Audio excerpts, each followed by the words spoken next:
நான் சொல்றேன்லம்மா, பல்லவன் அம்மாவ நான் கல்யாணமே பண்ணல.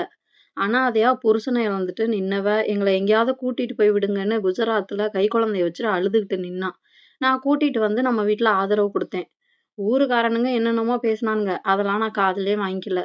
சரி நம்ம பிள்ளைங்களுக்கும் ஒத்தாசையா இருக்கணும் தான் நெனச்சேன். ஆனா அவ வந்த கொஞ்ச நாள்லயே இப்ப இருக்கானே, அவ புருஷன், அவன் கூட ஓடி போயிட்டா. போனவ புள்ளைய வுட்டுட்டே ஓடிட்டா.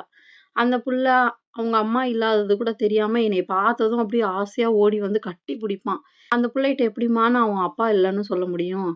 சரி நாளாவதா இந்த புள்ளையும் வளர்த்தா என்ன தப்பு? அப்படின்னு நான் வளர்க்கலான்னு முடிவு பண்ணேன். அது மட்டும் இல்ல, அவனுக்கு பல்லவேன்னு பேர் வச்சதே நான் தான் தெரியுமா? அப்படின்னு நடேசன் சொல்றாரு.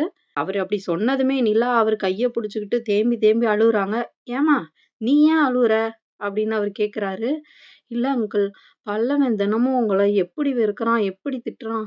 ஆனா நீங்க எந்த சிச்சுவேஷன்லயும் இந்த உண்மைய அவன்ட்ட சொல்லாம இருந்திருக்கீங்கல்ல" அப்படின்னு அவங்க அழுவுறாங்க. "ஏம்மா என்னத்த சொல்ல சொல்ற? அவனுக்கு அம்மா தான் இல்ல, ஓடி போயிட்டா. அப்பாவும் இல்லன்னு தெரிஞ்சா அவன் மனசு எவ்வளோ கஷ்டப்படும். அட்லீஸ்ட் வெறுக்கிறதுக்காவது ஒரு அப்பனா நான் இருந்துட்டு போறேனே, அவ்வளோதான்" அப்படின்னு நடேசன் சொல்றாரு.